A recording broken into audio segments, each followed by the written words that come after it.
So This meeting is being recorded. the first few rules are um men should not grow facial hair, and if they do, it has to be very groomed mustaches. I feel like that was really like weird. To each their own, I guess. Yeah. Um, you should not wear tight clothing for the women, and they cannot also wear revealing clothing. And women should not wear yoga pants, which I mean, I feel like that one fits into tight clothing. Skirts or dresses should cover the woman's knees, and women should not excessively adore themselves. So, like, saying, like, oh my god, I love myself today, like, that's amazing, like, love that, like, I look amazing, like, overhyping themselves, I guess. They cannot donate to churches or charities. Um, they cannot also support groups such as Alcoholics Anonymous or AA.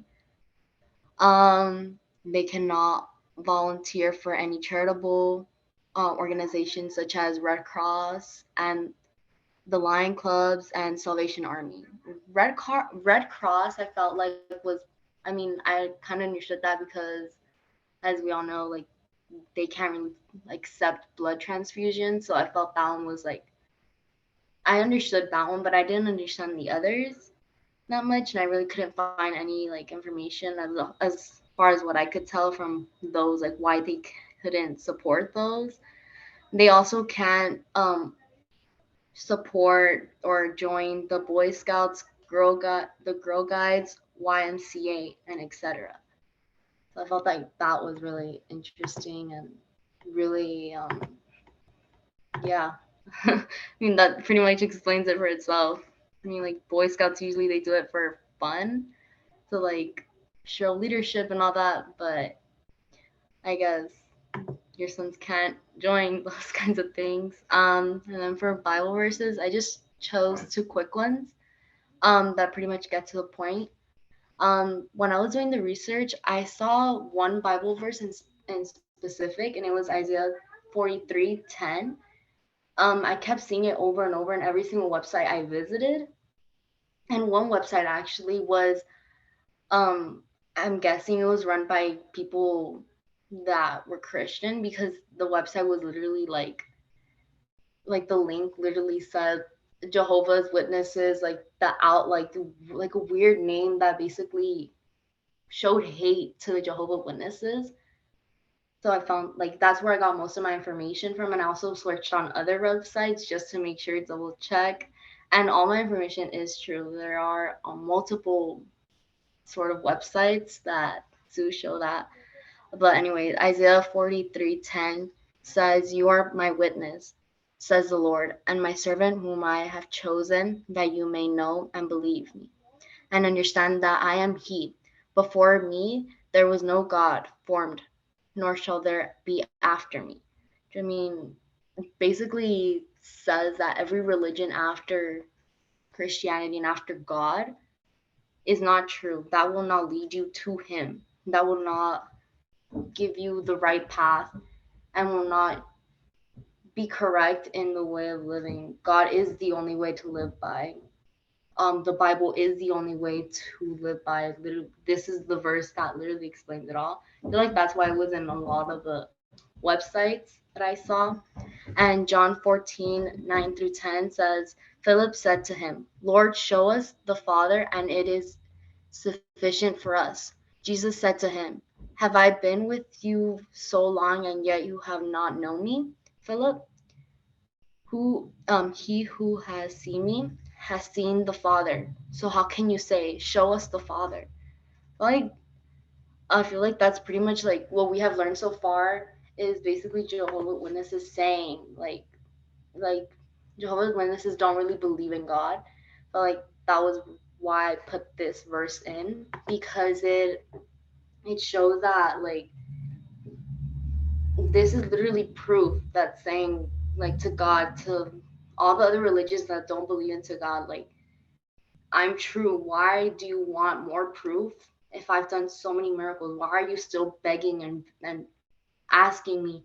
And basically telling me I need more to believe in you, when there's so much more like there's a lot of evidence already saying that I'm real, believe me. Why are you believing other people when I'm here? Like, I'm here, I've shown you enough. What more can I do for you, basically? So yeah, that's basically what I have. I'll pass this on to Andrea.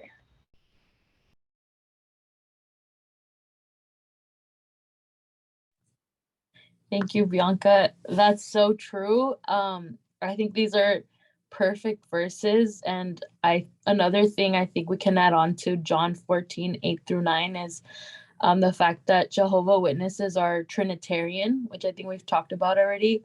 So they believe the Son, the Holy Spirit, and the Father are three different gods. And Jehovah, they think, is like the main God, so the Father.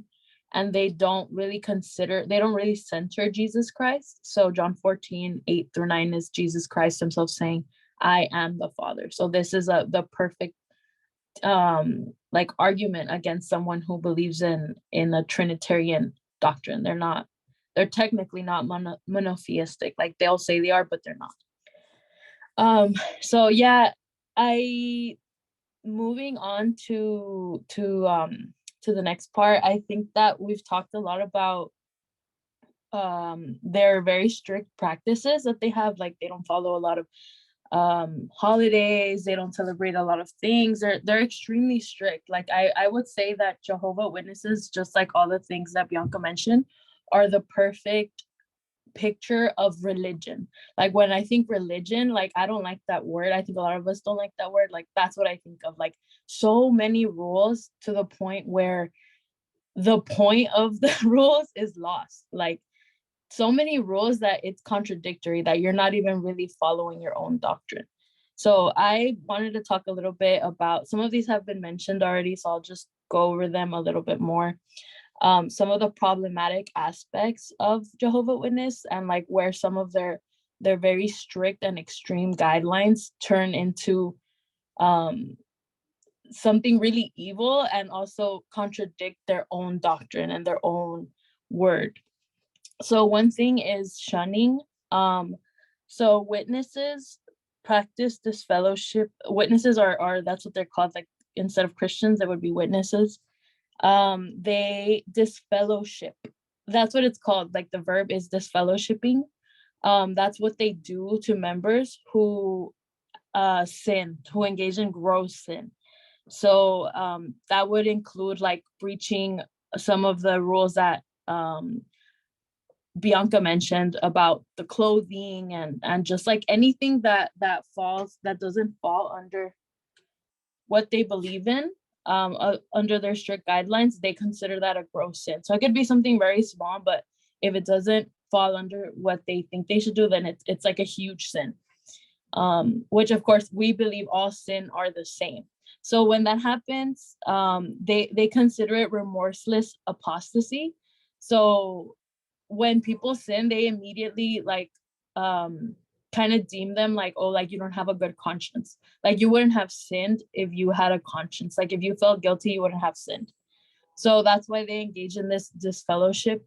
They say that they do this in order to like clean up the church, like to uphold God's standards, quote unquote, and preserve the spiritual cleanness, and possibly prompt a change of attitude in the wrongdoer. So the practice, what they do is they expel a person by shunning all members of the group, including their family members who do not live in the same home.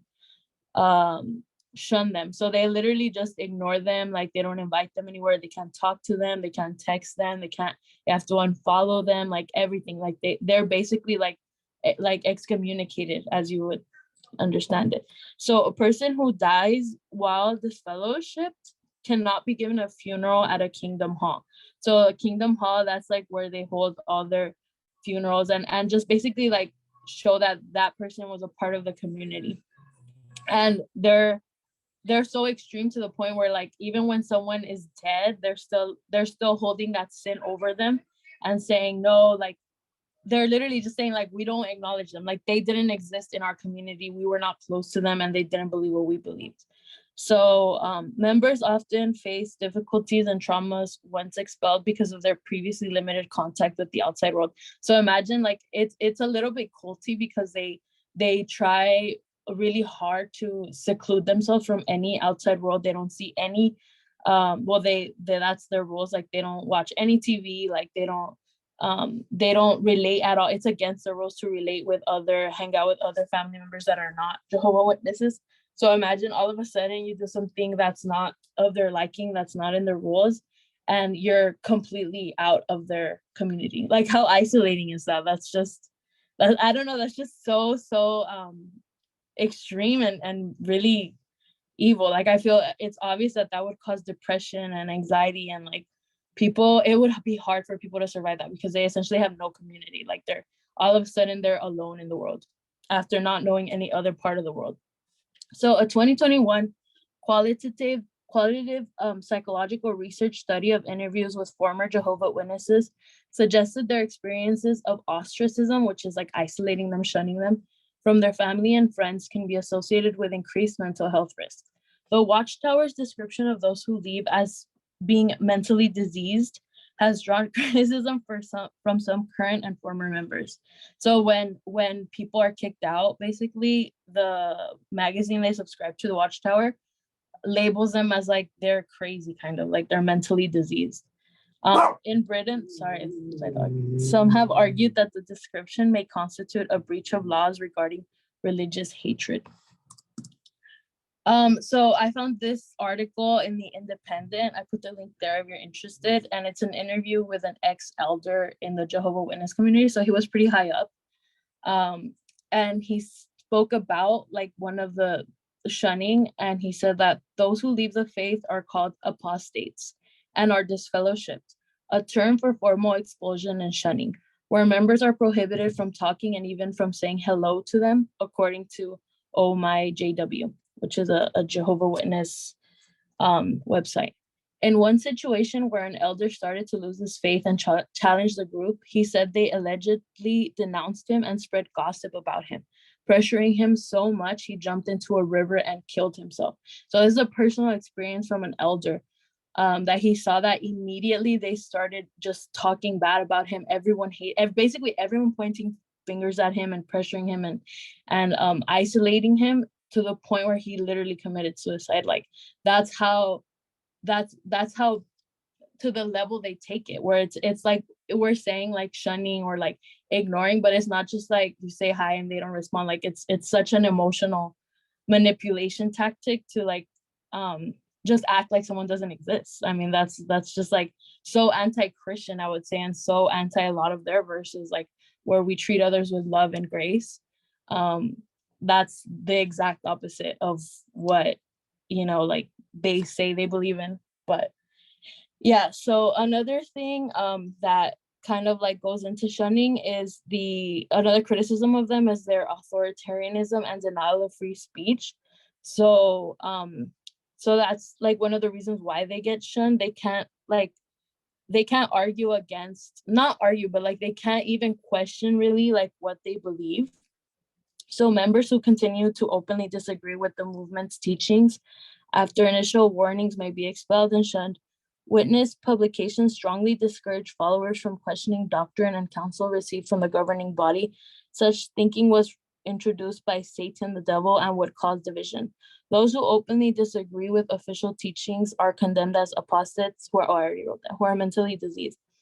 Former governing body member Raymond France has accused the movement's governing body of resenting, deprecating, and seeking to silence alternative viewpoints within the organization and demanding organizational conformity that overrides personal conscience.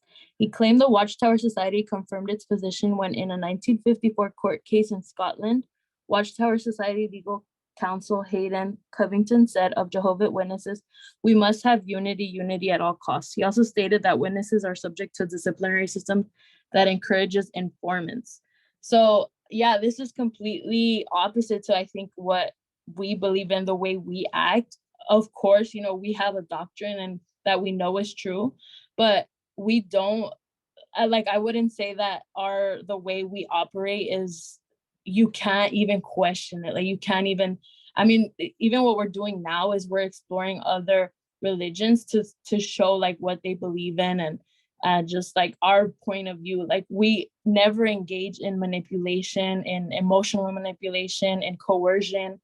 And that's one of the tools that they use. Like it's literally, there's been a lot of court cases where they say that it denies the people's free speech because they have such severe consequences for even saying like any thought they may have against it. So another problematic aspect is death. So I would say, yeah, their custom of not allowing blood transfusions is a little like contradictory, I would say, because it essentially coerces people to choose death. I think like that's another just a rule that they got from a verse that says that you shouldn't drink animals' blood, but they are taking such a strict stance to the point where they rather that human life not be than the rules be followed. You get me? Like it's just so ironic that you just claim to be this religion centered around God, centered around grace, centered around love and community, and you would rather someone die than not follow all your rules. That's completely opposite to what we believe in, because we believe in Jesus Christ, who wiped out all the rules, all the old law, in order to give us grace, in order to give us, that salvation. And all they're doing here is literally condemnation, like in emotional ways, in literal ways, like where you could literally lose your life. So that's another way I would say that they're contradictory in their own religion. So another interesting thing is that they constantly change what they believe in. So as we've spoken about before, they don't have only like a central text. Like we have the Bible and that's it. Like there's obviously books and teachings and blah, blah, but we follow the Bible. Like that's our central text. But they mostly follow like the Watchtower and those two magazines, along with, the teachings. Sorry. And because of that, like the magazine has changed throughout the years. Like they don't have like, since they don't have a central text, like they could one day say like, oh, we actually accept homosexuality, and then the next day say like, oh, never mind, like that's completely against God. Like I don't know, I feel like that would be so difficult to follow, because why would you believe? I don't know, to me, like that's so, something that's not changing is like, why would you believe? I mean, something that's always changing, why would you believe it's true? Like my belief in our doctrine and God, and like my relationship with God is based on eternity, is based on the fact that I know it's objective truth. And if I heard like, oh, like I don't know, if I heard a pastor or someone say like, oh, you know what, that's actually wrong, like we're gonna edit it to say something different, like I just said homosexuality because that's an example from the Catholic Church. I don't know, I feel like that would just debunk all of it. Like why is that one part true? So yeah, so this is just a chart of like all the changes they've made to their central doctrine. So as you can see, like this is only up to, I don't think this is updated, but yeah, like to all of their central doctrine points, like resurrection, the judgment, the great tribulation, the last days, like they've made several changes throughout the years. Another problematic aspect that's commonly criticized is that they're very cult-like. So like I already mentioned some of the emotional and mental manipulation tactics they use, like as a community and individually too. So the author Anthony A. Hoekema and Ron Rhodes and Alan W. Gomes claim that Jehovah Witnesses are a religious cult. Hoekema bases his judgment on a range of what he describes as general characteristics of a cult. So this is just like a definition of a cult, and he says that Jehovah Witnesses fall under that because of their tendency to elevate peripheral teachings such as door-to-door preaching. So like they center that over doctrine. Like they put too much emphasis on kind of like getting members, or like that's kind of their central part of their religion. And it makes it seem like a pyramid scheme, because it's like they don't really preach too much about like their central doctrine, and they're constantly just encouraging and like manipulating people into go and evangelize, because if not, you're going to go to hell or what, blah, blah, blah. So that kind of makes it seem like a pyramid scheme. Like I said, you're like just constantly recruiting members just to recruit other members. Another thing is extra scriptural source of authority. So that's what I was talking about, how they don't have like a central Bible, like they have just constantly changing magazine. I don't know, like I can't imagine basing my belief system on just magazine, like a magazine that's constantly coming out. So Hoekema highlights Watchtower teachings that the Bible may be understood only as it is interpreted by the governing body. So the Watchtower magazine is just reflecting the views of the governing body, or like the main elders in that position. So obviously there's different elders, like some die and then new ones take over. So that's why there's changes. And I think that like that says everything about this religion, that it's based on the opinion or the interpretation of a human being. And we believe that our like Bible is interpreted and inspired by, you know, God and the Spirit. Sorry. A view of the group as the exclusive community of the saved. Watchtower publications teach that witnesses alone are God's people and only they will survive Armageddon. So they just have such a narrow vision of like who is okay, who is good, and who is not. So that's one of the like cults constantly encourage others to see the outside or whoever's not with them as evil or as completely wrong, totally wrong, and like they don't know what they're talking about, in order to keep them in the cult, obviously, and brainwash you. So they have that aspect of it.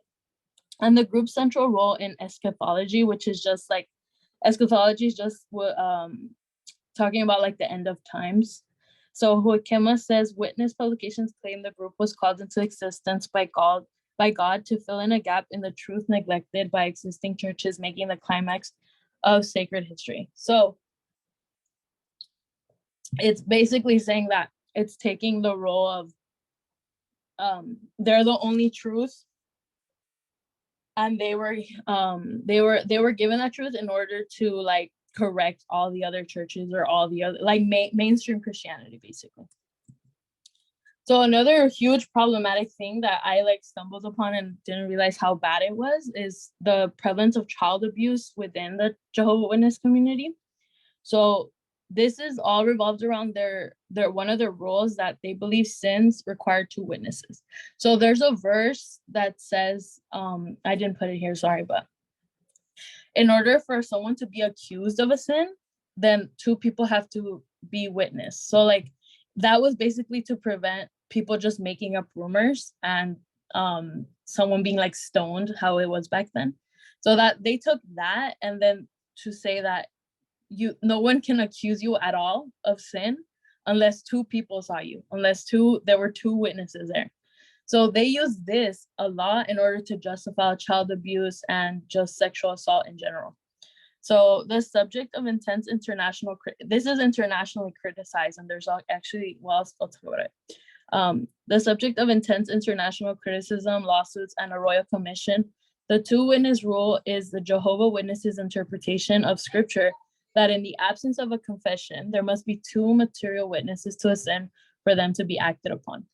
So critics say that, so this is immediately like if someone comes out and says like, hey, like this happened to me, you're immediately not believed because that person didn't confess and 2 people didn't see you.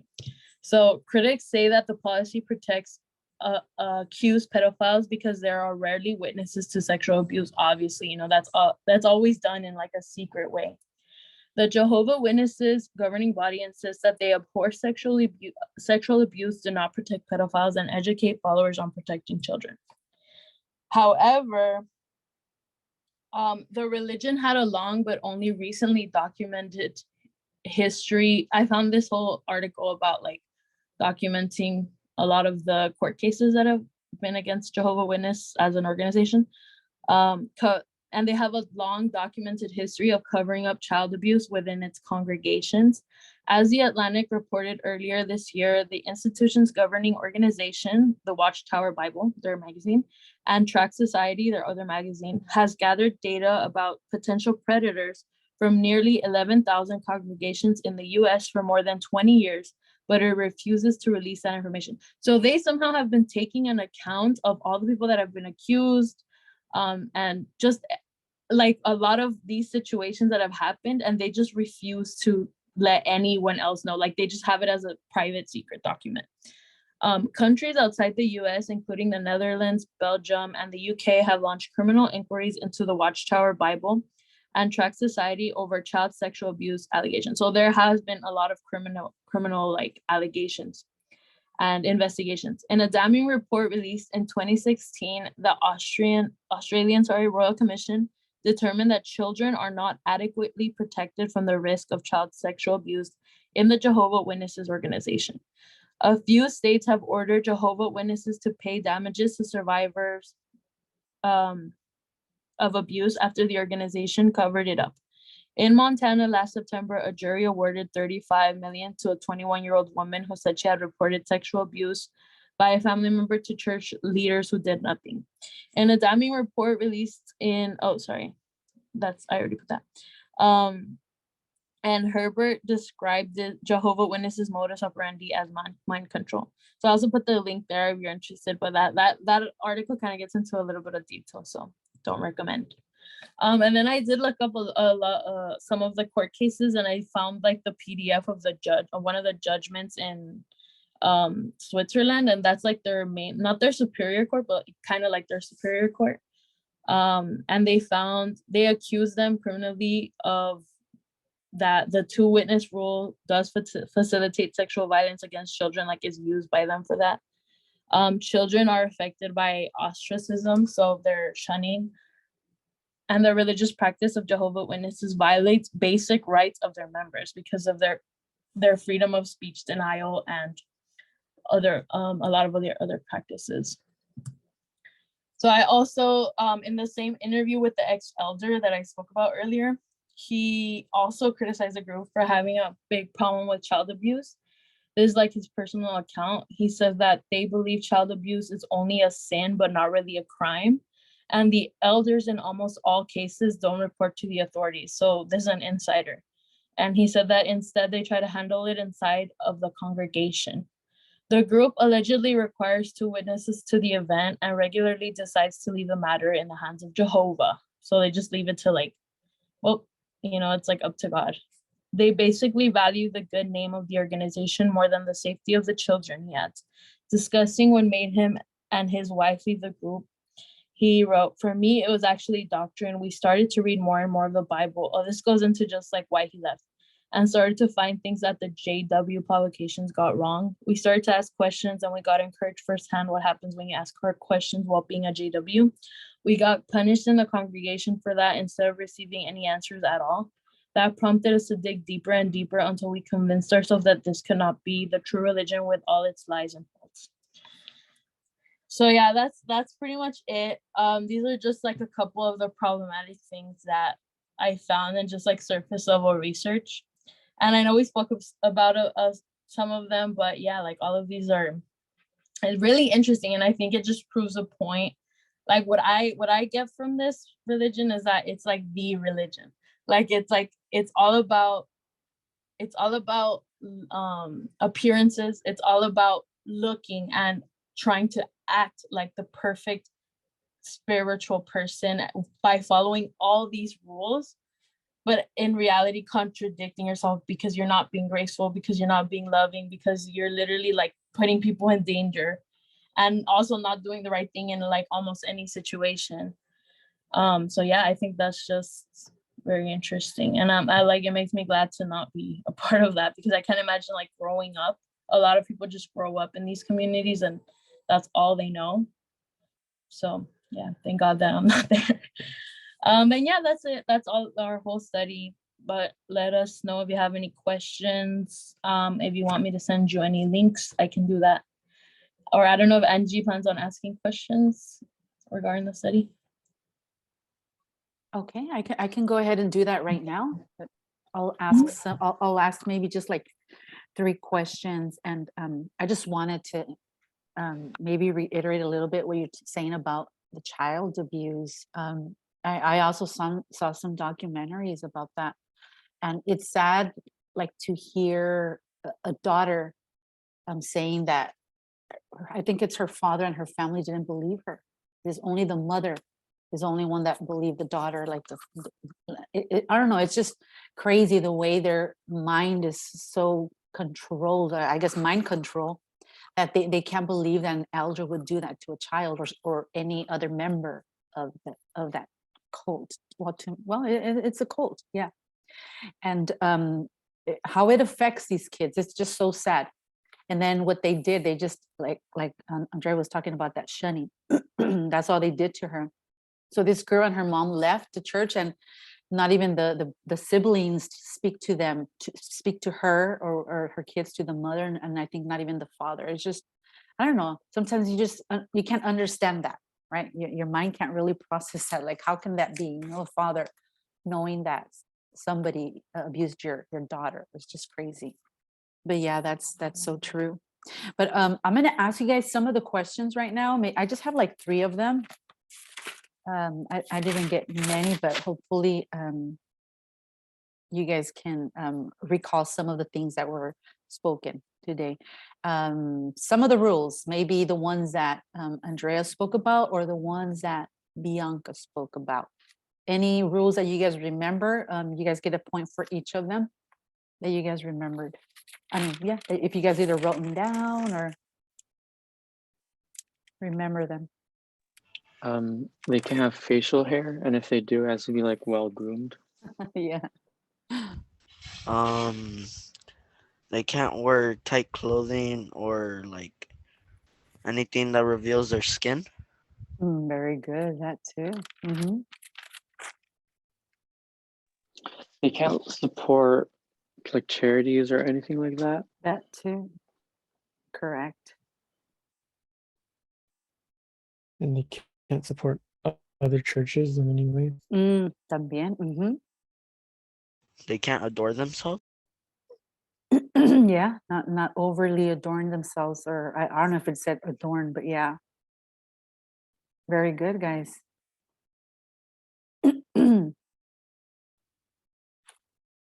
Anybody else remembered anything?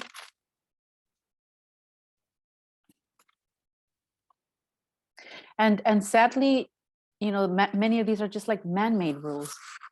Many of these rules, because some of the things that they were saying, the way you dress, I do believe when you go to church, you dress differently, right? It's a little bit more formal. It's like when you go to a special event. I mean, you're not going to go in your worst clothing, right? So that I understand, and dress up a little different, a little bit more modestly everywhere you go, but modestly. Yeah, but it's different when you only focus on that. There are many churches, not only the Jehovah Witnesses, but there are many churches that only focus on that.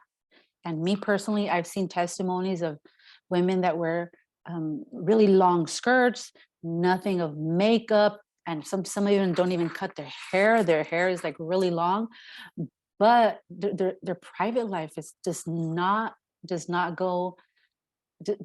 match with her outer appearance. So there's so many things that you have to think about. I think the most important thing, I guess, it's the heart, what's in your heart, and then the heart will teach you, how you dress.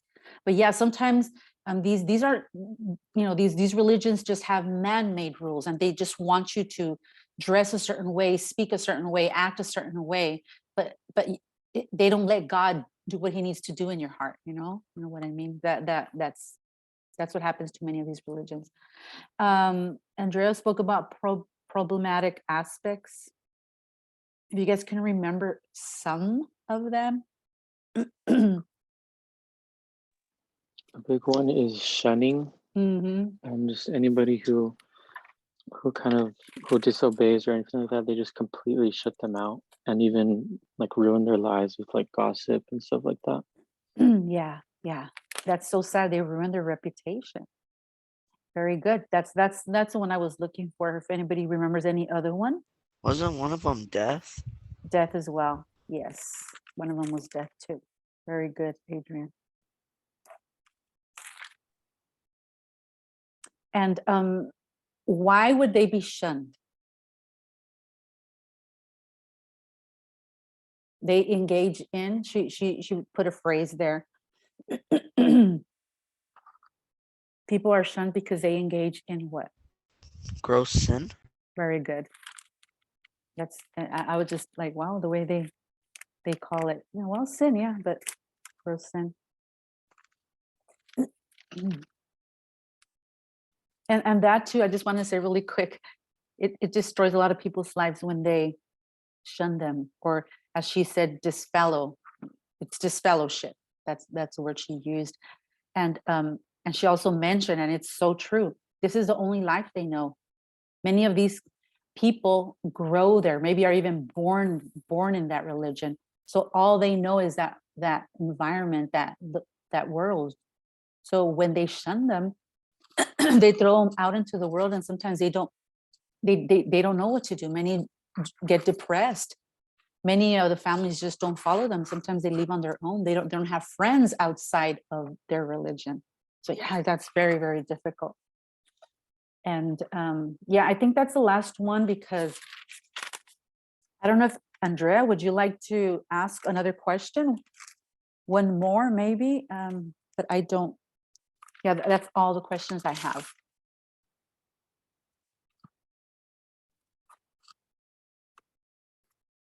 I'll ask one hard one.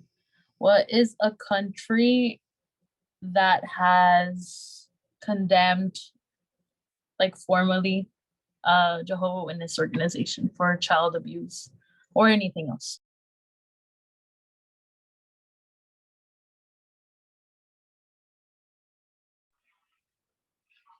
You said Australia was one of them, right? Yeah, the Australian Royal Commission was one of them. Good job. And Switzerland, that was the judgment I read.